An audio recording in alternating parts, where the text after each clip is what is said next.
Heute gibt es bei mir die Anleitung für eine weitere Gutscheinkarte. Und zwar eine Geldbörse als Gutschein. Hier kannst du deine Grüße verstecken in dem Fach und im Geldfach oder in diesem verdeckten Fach mit dem Mechanismus. Kann der Gutschein rein oder auch ein Geldschein.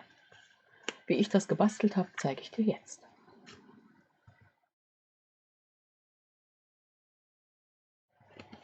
Hallo und herzlich willkommen in meiner Kreativwerkstatt. Schön, dass du dabei bist. Ich bin Angela von der Stempelfamilie. Und weiter geht's in unserer doch recht beliebten Reihe Demo-Doppel. Wir haben auf dem Arbeitstisch das Produktpaket Bummelzeit oder die Produktreihe Shoppen und Genießen. Es gibt da Designerpapier in großen Bögen 12×12 Inch und Schüttelkrams, mit dem werden wir uns beim nächsten Mal abgeben. Und natürlich ein Stempelset mit vielen kleinen Elementen, da kannst du dich so richtig austoben und passende Stanzform dazu. Auch da gibt es noch extra Elemente, die du vielleicht im Stempelset gar nicht siehst. Ich habe mir überlegt, zu unserem Thema Gutschein, hatten wir jetzt ja schon öfter. Ich hatte letztens mit den InColors diese Gutscheinkarten gezeigt, mit dem kreativen Set Freude am Kreieren. Und zu unserem Video-Hop gab es die InColors mit dieser Double Pocket Fold Card und einem Schüttelelement dran, also ein Schüttelanhänger. Jetzt ein weiterer Gutschein und das ist bei mir, dachte ich mir, warum nicht mal die Geldbörse.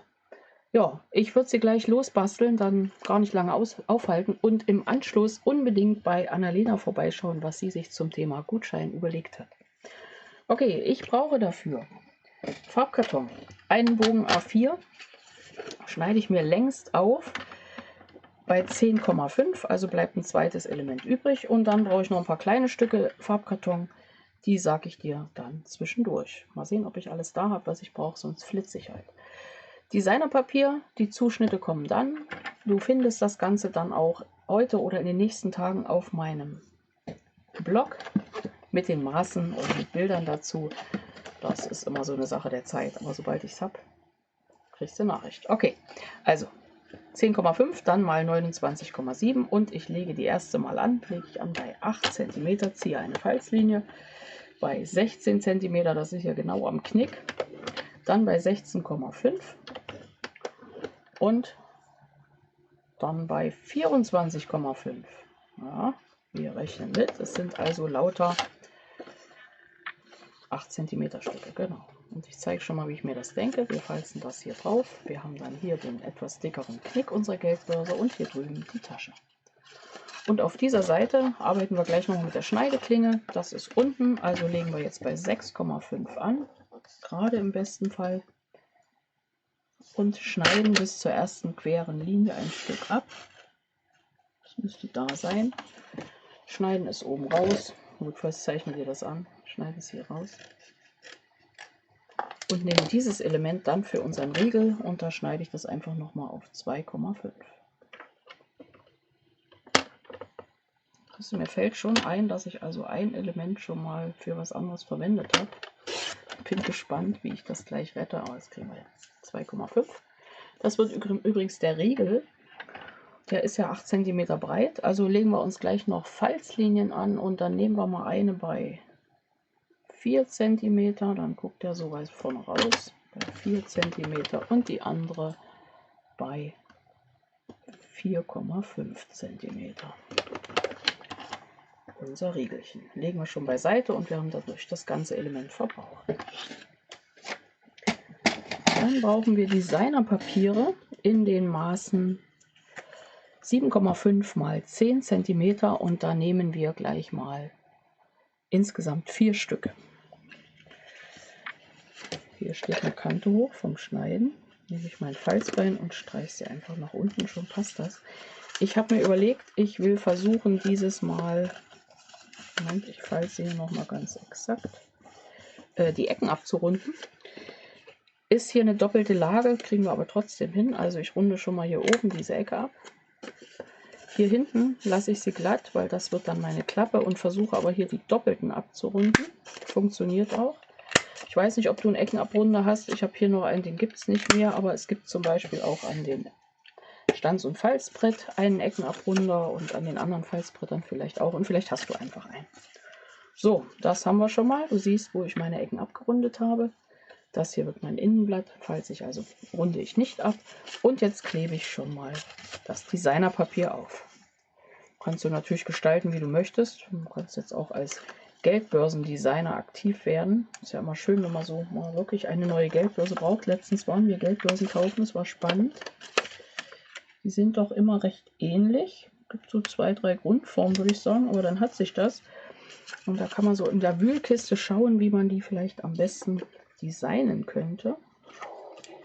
Muster sind ja dann das Einzige, womit man noch arbeiten kann. Es gibt natürlich viel mehr Geldbörsen, also ich verquatsche mich jetzt mal besser nicht.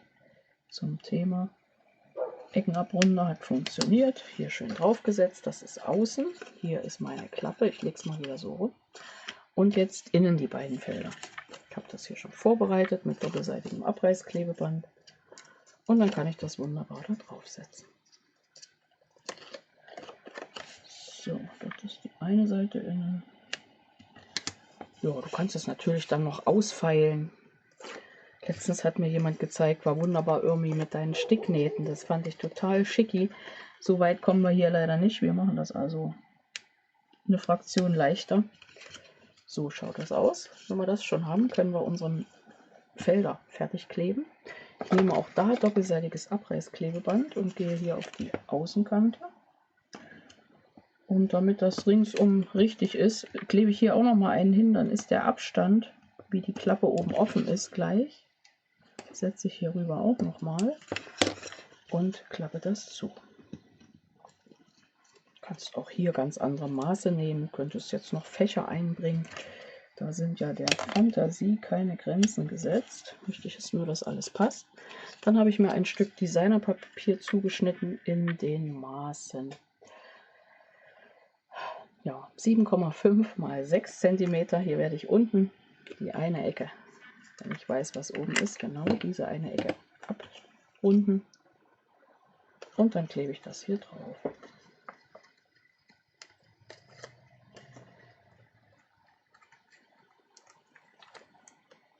Ich muss mal die Schutzfolie abziehen, weil das kann ich natürlich nicht vorbereiten. Das setze ich hier drauf. Und du siehst schon im Ganzen in der Gestaltung mit diesem Designerpapier, ich habe jetzt vor allem die Rückseiten verwendet und nicht die ganzen Shopping-Seiten. Passt das doch schon alles ganz gut. Und Angela hat einen Fehler gemacht, den zeigen wir natürlich jetzt. Sie hat vergessen, den Magneten aufzubringen. Kennen wir schon, ne? Wir kennen es schon, wir wollten es ja eigentlich machen, bevor wir irgendwas aufgeklebt haben. Und ich habe noch kurz überlegt, ist da noch was gewesen? Und dann dachte ich, nee, da ist nichts mehr. Okay, wir fummeln und schummeln uns jetzt durch das Thema durch. Wobei mir das so gar nicht gefällt, diese Schummelei. Also setze ich es doch hier vorne drauf. Also mittig setze ich meinen Klebemagneten drauf. Du weißt, er sollte da runter. Und das ist die Klappe, die innen reinkommt. Das ist der Riegel, den haben wir uns ja vorhin schon geschnitten mit dem Falz. Und auch da wollten wir das Element natürlich hier hinten verstecken. Du siehst es, da hätte es versteckt werden sollen. Jetzt machen wir das als Zierelement. Macht also nichts. Setzen wir vorne drauf und hinten auch. Runden aber Tatsache hier die Ecken ab. Vorne in jedem Fall. Sieht bestimmt schöner aus. Dann hatten wir eben einen Schnipsel. Mal gucken, wo er ist. Hier, den setzen wir auf den Riegel auch drauf und auch da vorne die Ecken abgerundet. Mal gucken, dass wir das genau sehen.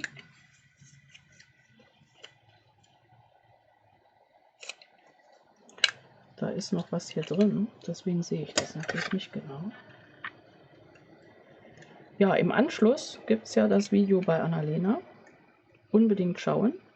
Bin wie immer auch gespannt. Wir verraten uns ja nicht so wahnsinnig viel bei diesen ganzen Sachen, damit der andere auch einen kleinen Überraschungseffekt hat. Ja, jetzt wird hier nochmal fleißig abgerundet. Wenn man nicht so blind wäre, wäre es viel leichter. Naja, egal, ne? Kennst du Schere? Geschneizte Schere. Genau. So, dann setzen wir das hier vorne drauf und falzen es mit um. Genau, und hinten lassen wir es gerade. Ist doch mal relativ schicki, oder? Beschlossene Sache. Wir machen das so. Und wie gesagt, ist ja jetzt unser Zierelement. Aber da könnten wir gucken, ob wir vielleicht doch jetzt, wo wir es sagen, den Magneten noch verstecken. Also dieses hinten drauf.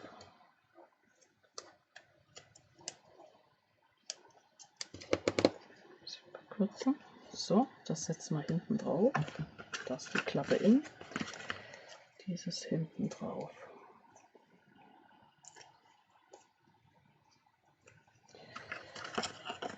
So, wir wissen, da vorne soll der Magnet da anlanden. Okay, so hinten drauf, Bündel. Das heißt, es passt schon, wenn ich es relativ mittig setze, müsste es ja funktionieren. Okay, hinten das funktioniert, sieht auch witzig aus. Und das hier vorne gegen. Ja, wunderbar. Jetzt müssen wir nur noch den zweiten Magneten finden. Der sitzt so drauf. Das heißt, wir müssten es hier drauf setzen. Das weiterrum heißt jetzt, wir setzen hier so einen Blinden drauf. Also von außen einmal gegen. Der sitzt gut. Unser Magnet hält. Das Ende ist zwar ziemlich lang.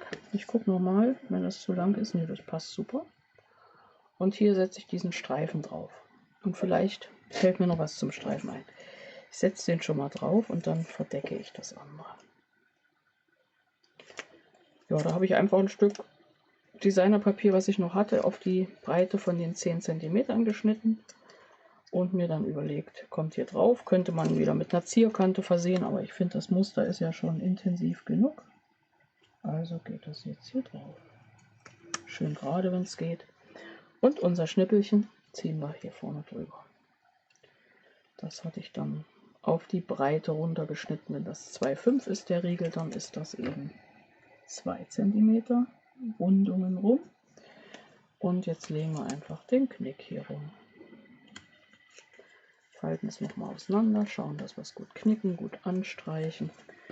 Hier vorne, wenn uns das nicht gefällt, gucken wir einfach, dass wir noch ein bisschen schöner schnippeln. Da war nämlich die Kante noch drauf, aber jetzt funktioniert es.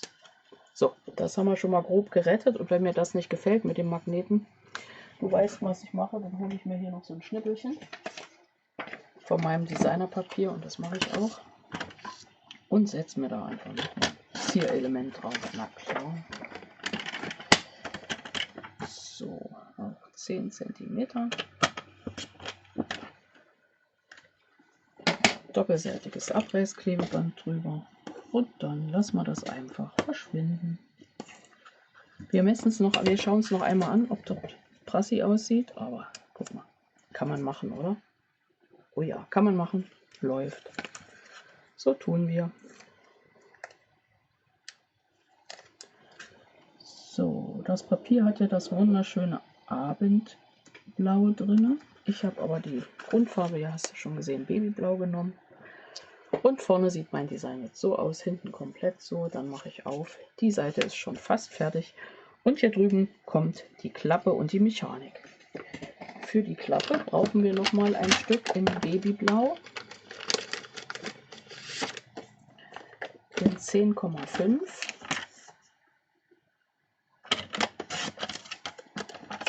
Mal, ich messe noch mal aus, weil da fehlt auf meinem Zettel irgendwie eine Info. Ich denke, es sind 6,5, aber 6,5, genau, mal 6,5 cm.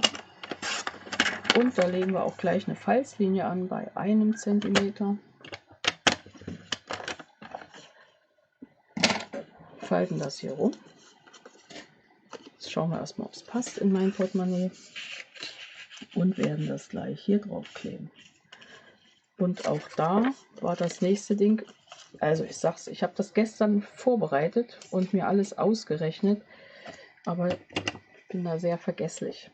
Ich habe mir gesagt, du musst die Grundform komplett im Vorfeld kleben, damit alle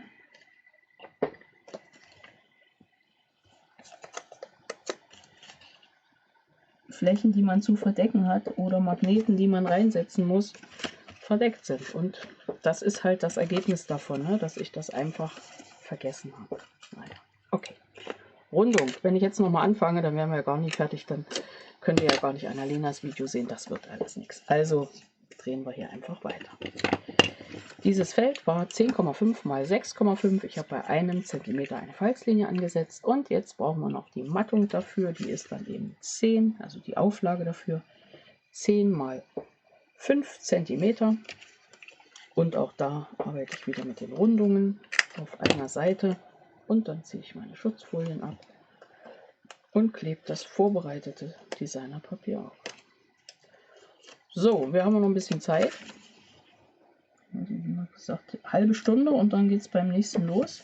Also die Hälfte der Zeit, es geht noch was. Okay, hier ist klar, kommt der Gutschein rein, also der Text rein, das Textfeld. Und hier drüben haben wir unser Geldfach oder Gutscheinfach, wo wir uns jetzt noch einen Ziehmechanismus bauen. Mal sehen, ob ich mir das von gestern auf heute gemerkt habe, wie es geht. Das ist immer, man tüftelt und tüftelt. Okay, 10,5 cm mal 8 cm. Falzen bei 1 cm und bei 7,5 cm. Auf diesen 1 cm setze ich ein doppelseitiges Abreißklebeband. Die Falzlinie bei 7,5 falze ich rum und klebe vorne drauf ein Stück Designerpapier. Und jetzt denke ich mir das ganze Ding nochmal. So wird es reingefaltet, dann passt es wunderbar. Und wenn es rauskommt, liegt es da. Und auch das passt prima. Nun sehe ich das Designerpapier gar nicht, aber das ist egal. Das ist jetzt einfach das Element, was da umsonst ist. Du kannst es natürlich kürzer machen, dieses ganze Feld hier. Ne? Wenn du das einen Zentimeter kürzer machst, passt dein Gutschein immer noch rein. Ich arbeite immer mit meiner Lieblingslupe. Kommt dann also hier rausgekrabbelt. So, jetzt wird geklebt. Mal sehen, ob ich noch was vergessen habe. Hier drüben auf der Seite am Rand und hier am Rand, das wird das Fach, was ich rumklebe. Du solltest auch schön am Rand kleben, damit du mit deiner Mechanik nicht irgendwie, dass es nicht klemmt. Wir können es aber schon fertig zukleben. Jetzt draufgeklebt, Falzbein drüber, links und rechts. Hier dran denken, wolltest du eigentlich drunter verstecken, ist jetzt aber nicht so wild. Dieses schieben wir rein. Auch da könntest du noch mehr gestalten, musst du aber nicht. Schieben wir rein und wenn wir es genau an der Kante oben liegen haben, so, und es gerade liegt und mittig liegt, genau in dem Moment ziehen wir die Schutzfolie ab und kleben unsere Lasche drauf. Streichen das gut fest und haben jetzt die Mechanik, dass wenn wir es aufmachen, das Element rauskommt. Und deswegen brauchst du an der Stelle auch keinen Magneten, um das Fach zuzuhalten, weil eigentlich hält die Mechanik ziemlich gut. Hier kommt jetzt mein gedachter Gutschein rein, meine Leselupe, das ist fast mehr als ein Gutschein. Und dann falzen wir das Ganze rüber und fertig ist das. Und jetzt brauchen wir noch ein Stück Designerpapier. Und zwar ist das hier für die Klappe. Und dann nehme ich nochmal dieses Muster da. Ja, eigentlich sieht es aus wie Pflastersteine, ne? Also da gehe ich auf 4,6 cm mal 10 cm.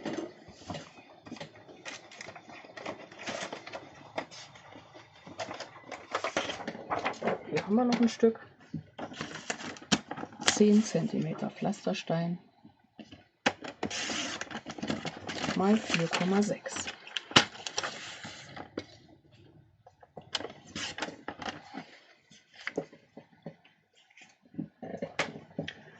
Jo, jetzt gucken wir wieder unsere Maserung an. Eigentlich muss es in die Richtung. Heißt, ich runde hier unten die Ecken ab und setze das da drauf.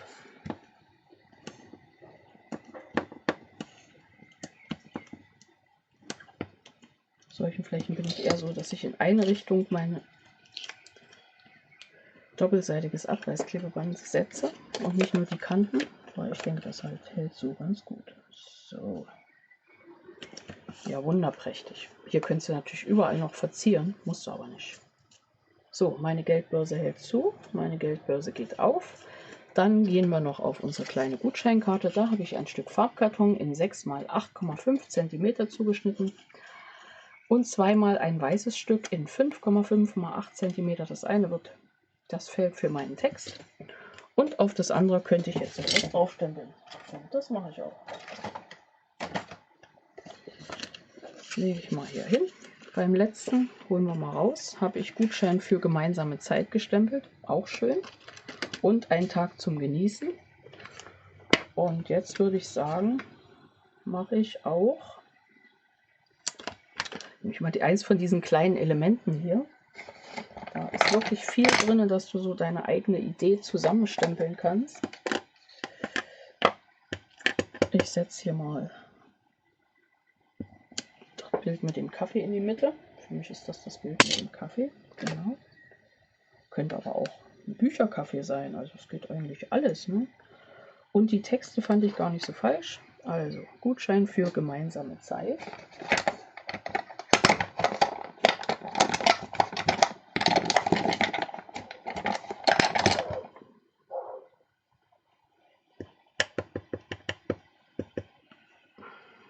Den setze ich jetzt da oben hin. Und einen Tag zum Genießen. Kann ruhig auch noch drauf. Und dann geht da unten hin. Ja, und um eine farbige Verbindung zu schaffen, müssen wir gar nicht viel machen. Nehme ich das Babyblau, wenn ich es finde.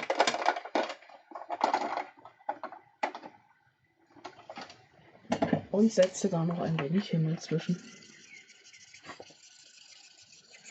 Baby Blends ist auch schön. Stampin' Blends. Und wie gesagt, nicht viel, nur so ein kleines bisschen.